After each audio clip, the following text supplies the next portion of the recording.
What is the mechanism here around training the brain? How is it that we can change the brain's traits in the long term? So doesn't the system recalibrate back to its original state over time? Is this really going to last? Yeah, maybe you can speak to that. Well, ultimately, this is what we consider our operant conditioning. And this, you go back to classical conditioning with B.F. Skinner and Pavlov with operant conditioning. And what this is considered is a principal learning mechanism, right? So it's learning. So the more you do it, the more you learn, the more it becomes permanent, like learning a language or learning to play an instrument, learning to walk. These are learning mechanisms. So what we're doing is training the system for self-regulation and learning, and that becomes permanent. Not permanent necessarily right away, and you build up to it. That's why we train, and we train consistently. And that brain activity via neurofeedback is providing those mechanisms saying, hey, this is the optimal frequency or band or positioning within the brain to produce this. And that cellular activity, the neural components, the neurons firing in this mechanism start to do that more and more and more. And they become a very efficient network within this too. And I want to say that too. In learning, it's not always optimized. We have good days and we have bad days.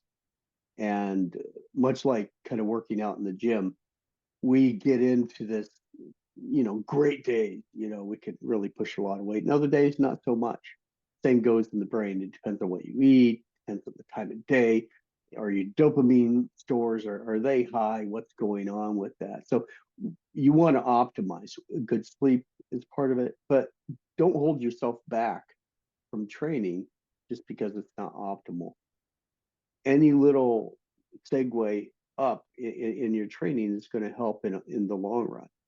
Um, all of this is instrumental in conditioning your neurology to work more efficiently. It's not just bigger, it's efficient.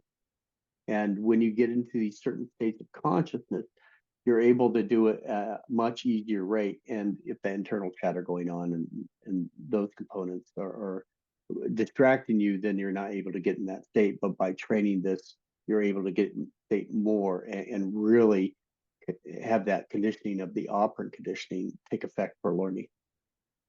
Yeah. So by our brain's nature, or that is neuroplastic, we have learning loops as a natural way of getting through life and learning new skills, right? And then that the faster that loop, then the easier it is for us to learn. So I imagine like if we have a coach who's teaching us how to golf, and then we get information like feedback a day later versus within live within that minute, we're adjusting our position that much better and learning that much faster. So that's the kind of conditioning that we're talking about, and it's natural and happens faster than us analyzing it. So that's the nature of neurofeedback as well.